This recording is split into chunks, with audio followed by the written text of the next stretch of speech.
What is going on, everyone? Ken, also known as Wiltshire, here today, and I'm going to do a little bit of a different video than what I would normally post on this channel, normally be tutorials and things like that.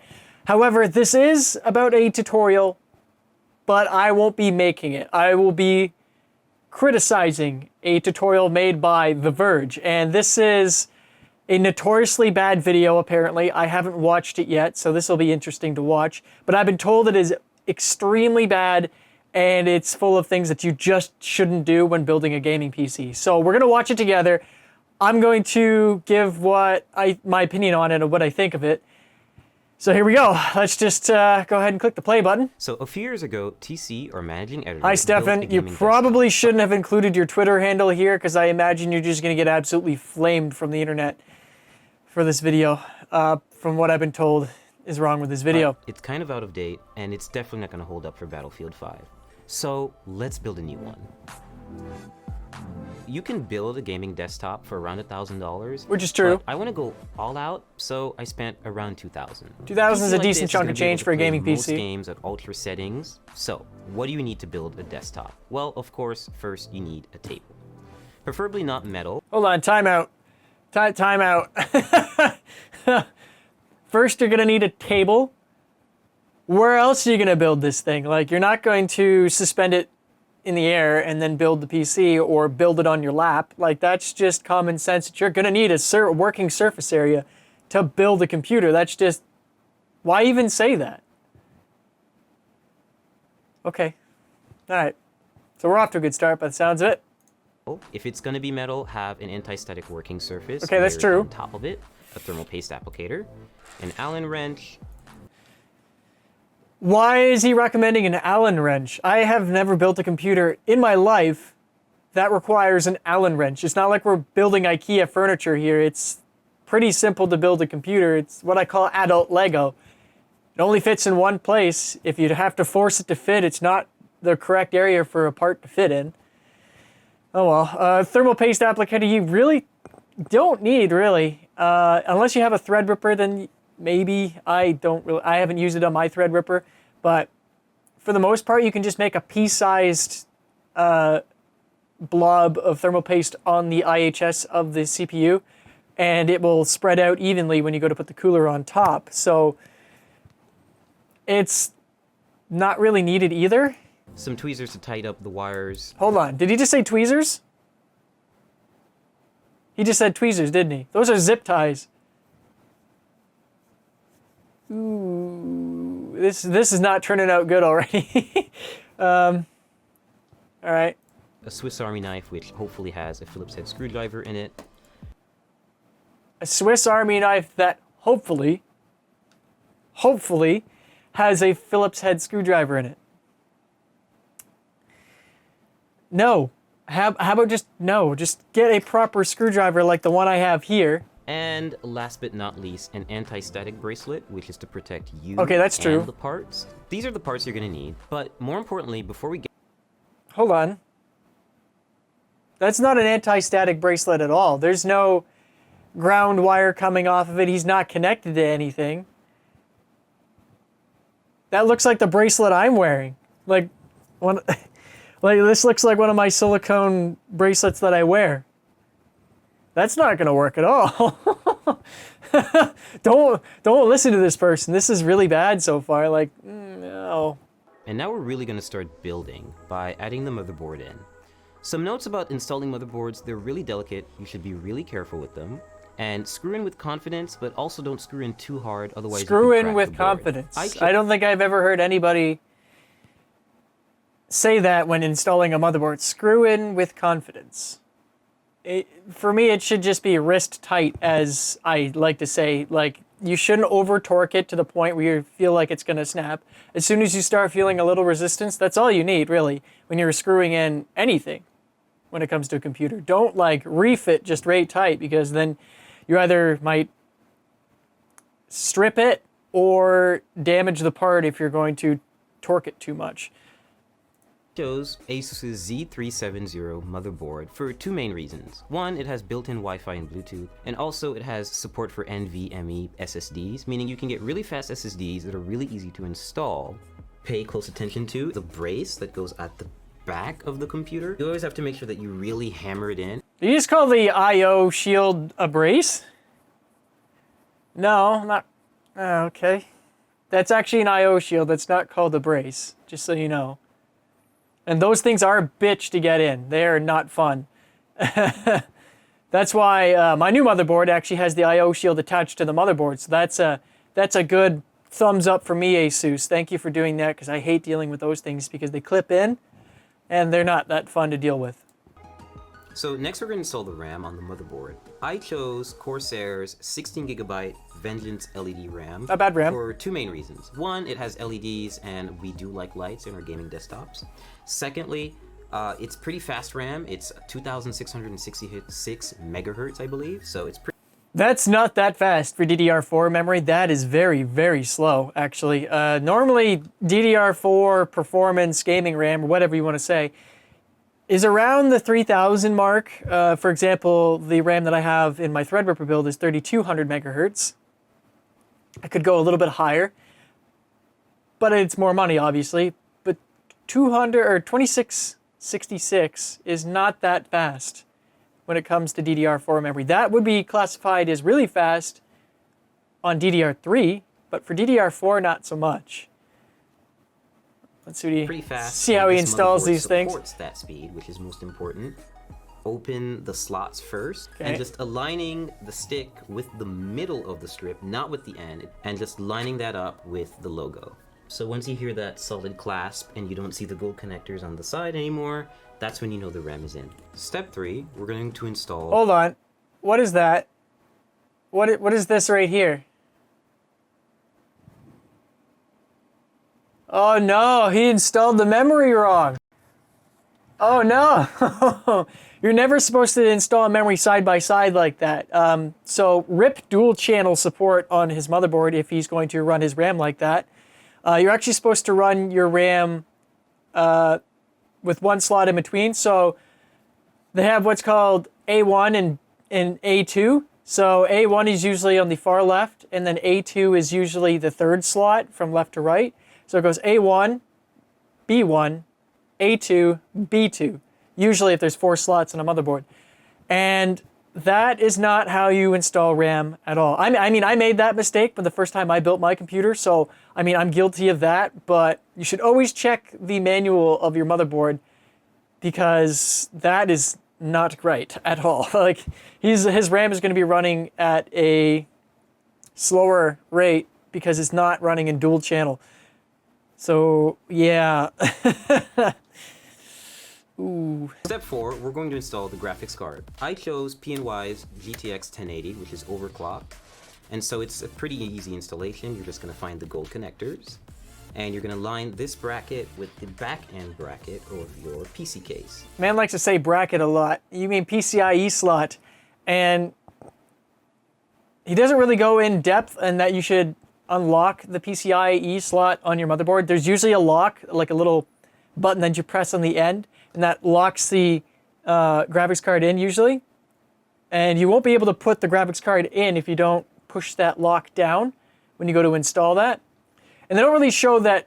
Usually when you buy a case, there's PCIe slot covers that you do have to take off, and they don't show you how to do that. And it's just missing a few steps. This is not a very good tutorial by so far. Depends entirely on what other parts you're going to put in the system. I'm just going to pick the top one because the SSD is at the bottom and I don't want to cover it. I just think it looks nice. Hold on. More problems here. He just said it doesn't really matter what slot you put it in, but he's just going to put it in the top one because he doesn't want to cover his SSD. It actually does matter because usually the PCIe, this is what's called an X16 slot, and that is usually what graphics cards are used for. Usually the first one runs at X16. Sometimes the second X16 slot on a motherboard shares bandwidth with other PCIe slots, so it might run at X8 speeds, which might actually cause your graphics card not to run at full speed. That's usually not the case. Generally, you can get away with running a graphics card at X8 speed, but you don't normally want to do that at all. So that's wrong. There are different types of PCIe slots. There's 16, 8, 4, and 1, just so you know.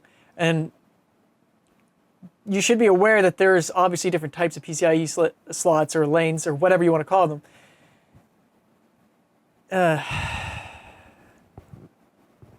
Okay. Next. Click down. Take your remaining brackets. Okay, there's the brackets he was talking about. Now that case has got kind of a slide-up design, kind of a modular design. Most of the time you're screwing those in by yourself. Power supply time. I chose Corsair's 850 watt power supply because I need enough headroom for ray tracing GPUs when they come out, and I don't want to have to upgrade it again.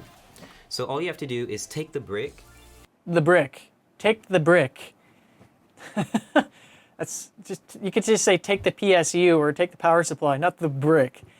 And make sure that you align it with these little insulating pads so the power supply doesn't short circuit and come into contact with the... Doesn't short circuit. Doesn't short circuit. Those are not insulating pads, those are vibration dampening pads. So when you have the power supply running, you don't hear vibration from the fan that's in the power supply. Your power supply is not going to short if you touch a part on your case. I mean, if you take the metal shroud off and like expose the electrical components of the power supply and then you touch it with a metal surface, yeah, that's going to happen. However, it's not going to happen when you have the shroud on the PSU normally. So, I mean, you could put the power supply on the ground for God's sake and it'd be fine. Or a desk. Okay. The rest of the system. So just take it in, slide it in nice and easy. Oh my God, he's putting the fan towards the back of the case. He's going to suffocate airflow on it. Oh no. You should never do that. Never, ever, like, block the fan on a power supply. So next step, we're going to install the CPU cooler.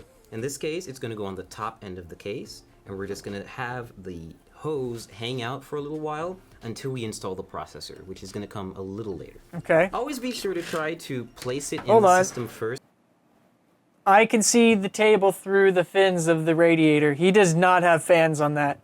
That is a big rookie mistake. When you go to put a water cooling AIO in your PC, you should always put the fans on first. Don't put the radiator in and then put the fans on after, because you're going to just cause yourself a big headache. You're going to have to take the radiator out again because you're not going to have enough room, because the components that are already in the case might not allow you to be able to screw in the fans on the radiator. So just a heads up, don't do that. Just put the fans on the radiator first.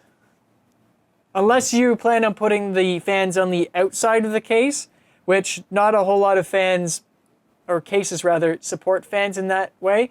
Like this case, for example, doesn't support it by the looks of it. So you want to put the fans on the inside. First before you install it, because you can see it takes up a lot of space. But in this case, no pun intended, it fits in perfectly. Case. And we're gonna start screwing it in. And so there's nothing special about this screwing in process. They're just really long screws because they go through the entire frame of the cooler. You know why they're really long screws? Is because you're supposed to put the fans on and then you're supposed to put the fans on the radiator and then screw the fans on with those screws. That's why they're long. You have to, like, obviously make up for the thickness of the fan. He's gonna puncture a hole right through that radiator and that fluid's gonna go everywhere. Normally the screws are really small. They're like really short for mounting the radiator to your case. They're like really, really small. They're maybe about like this big, not this long. So that's not right either. That's a big mistake there too. And they take forever. Yeah, they take forever because they're the wrong screws. Next up, cables. Every power supply is going to come with a big bag of Velcro cables. It's kind of daunting at first, so you always have to find the ones that are going to fit. In this case, you need to match those. Just going to pause there. Not all power supplies are modular, so they might not come with those cables. They might already come attached to the power supply. I definitely recommend getting a modular power supply. It makes things way easier. There's also what's called semi-modular, where the 24-pin connector for the motherboard is attached, and the CPU power, either 4 or 8 pin, is also attached to it. So there are different kinds of power supplies. In this video, he has a modular one, a fully modular one. I prefer fully modular, but also you have to pay a premium for that, obviously. The good thing about modular power supplies is that you can choose the cables that you need to use, rather than having all these cables that you gotta bundle up and hide somewhere.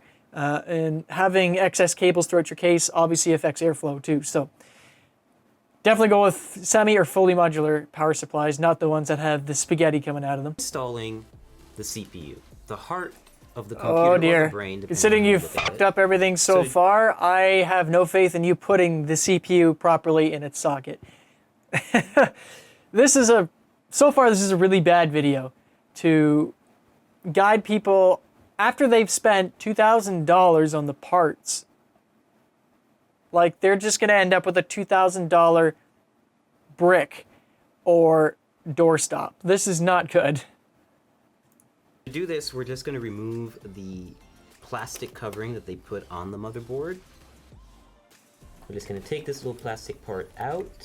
Just toss that out of here. No, don't do that. And No, you need that. Okay, so motherboard manufacturers actually require you to have that but plastic cover for the socket, the CPU socket, if you plan on RMAing that motherboard, if there's a problem with it and you plan on sending it back to the manufacturer to get fixed. They need that plastic cover. They will not accept an RMA process or request if you don't have that cover. So don't throw that away. Always keep that, just so you know. Now we have an exposed CPU holder, or rather slot, on It's the a motherboard. socket, not a slot. And we're going to use the CPU applicator. This is a special is little that? part that I've not never everyone seen may that. get, but this motherboard. I have never seen that in my life. I have never seen a bracket for the CPU to be held on so you can install it properly. Never seen that. Usually it's just you open up the socket and you drop it in. Make sure the arrows on the socket and the CPU are matching, obviously, so you don't crush the pins that are on the socket, the motherboard socket. And then you tighten her up and you're ready to go. I mean, I've never seen anything like that. So this is, I guess, motherboard specific. I don't know. We got from ASUS definitely does have. It's called a CPU installation tool. It makes it really useful if you want to install a Core i7 hexa-core CPU. Yeah, we've got one, and it's an 8th generation chip, and it's ready to go. Not the most impressive chip in the world. If you want to say, hey, I got 128 core CPU, yeah, I got one, then that's something you can brag about. But when it comes to that processor, where you can buy it from any retailer out there, like Newegg or Canada Computers or Amazon, really shouldn't brag about it. I probably spent more on my Threadripper 1950X than this guy. And it supports overclocking. So what having this little installer does for you is it's basically a brace that you can apply right to the CPU and light it up with the triangles that you'll see on the bottom left corners. And this will make it easier for us to apply it to the motherboard and then apply thermal paste and then apply a CPU cooler on top. And we're just going to carefully lean it down into the system and make sure that everything lines up, and we're going to clasp down on it and we'll be good to go. So we're about to apply thermal paste to the CPU. Every CPU cooler actually comes with a bit of thermal paste already neatly applied in a circle around it, but it's usually not enough. It's good, essentially PC building practice to have a little bit extra. It's usually not enough. No, that's totally enough. The reason why everybody likes to use different thermal paste is because the thermal paste that comes from factories, it either dries out by sitting on the shelf or it's just not that great of quality. I mean, it'll get the job done if you don't know what you're doing and you don't want to go out and buy third-party thermal paste, which is better. It's way better. Yeah, that's fine. You can just drop it right on. The thermal paste that comes supplied to a cooler is fine. Just drop it on, you're ready to go. By the looks of it, where I've paused, he looks like he's adding more thermal paste to the CPU and then he's going to put what's already on the cooler on top, which that's a big no-no. Don't do that. That's awful. And layer it on top of the CPU. Also, the method that he's using right here, that's not the proper method. That's not at all. what you should do is use a pea-sized drop of thermal paste in the middle of the IHS, which is that like metal square on the CPU. Integrated heat spreader, as it's called. That's more than enough, is a pea-sized blob of thermal paste in the middle. Once you make the contact with the CPU cooler, that will actually spread out when you go to put pressure from the cooler on top of the CPU. So don't do this. Definitely don't do that. The final portion is to add the CPU cooler to the top end of the processor. So you're going to see that there Oh are my 4 God, what is brackets. that? What is this application process? What is that? Dude, you had a thermal paste spreader. Use the fucking thing. What is that? Oh no. Oh no. Oh, if this computer posts, it'll be a freaking miracle. Rather like screws in here with brackets and holders right here. And they're going to keep the cooler raised. I need to know, does he have the thermal paste still on the bottom of that cooler? Physically come in I can't tell contact from with this it, angle. Basically keep it cool. So now that our internals are done, we're going to put all the panels back on, which is the top glass, side glass, front glass, and of course the back Oh, thank panel God, where I'm tired of all looking this at fun the stuff thing. is happening. That's So a we train fully built wreck. The PC. What? Everything is put Hold on, together. back up. What is that? What was that? So we fully built the What is this? What is all of this? The cable managing is terrible. I mean, your airflow is gonna be shit because of this. You need to. Oh my lord. Ooh. There's a lot going on here that's wrong. When you're building a computer, always take the time to cable manage properly. Make sure everything looks neat. You know, your cables aren't going to affect your airflow inside your case, because that's just awful. Just awful. the PC. Everything's put together, and we got to the post screen. They got to So the what's post next? screen. Holy shit, it's a miracle. Wow, I can't believe he actually got the thing to post. You know what he totally skipped too? He totally forgot to mention how to plug in the power switch, reset switch, front USBs, front headphone jack, and microphone jack. Totally skipped over that. Totally skipped over the front panel I/O. A lot of people are going to be confused if they try to follow this guide. And of course now we also have a computer to test and benchmark games here at the Verge. They're going to use that computer for testing and benchmarking. Eee. All right, so long story short, this video sucks. And I don't, Capital One, I don't know why you guys sponsored this video, because it's terrible. It's full of misinformation. A lot of people are going to screw their computer up if they follow this video. 140,000 views on this. Let's say half of those people build a computer following this thing. You're not going to be building a computer right, and you're going to be wasting a lot of money, because you're going to have a lot of issues if you continue to run a computer that you're choking airflow on the power supply, you've installed the thermal paste wrong, you've installed your memory wrong when it's not even in dual channel. This video is just something else. Now I see why a lot of people wanted me to watch this video. This is kind of actually making me want to make a guide on how to build a computer properly. I actually might do that. But anyways, I'm going to end this video because I don't want to think about this anymore. I can't believe this is not taken down yet. Like, this video is awful. Like, they've disabled the likes on this by the looks of it. They've disabled the comment section on it because they know this is a bad video. Yet it's still going to be here because they want the money from it. Oh boy. Anyways, I'll see you guys in the next video. Hopefully it's a tutorial. I don't know. We'll find out. As always, I'll see you guys in the next video. Take care.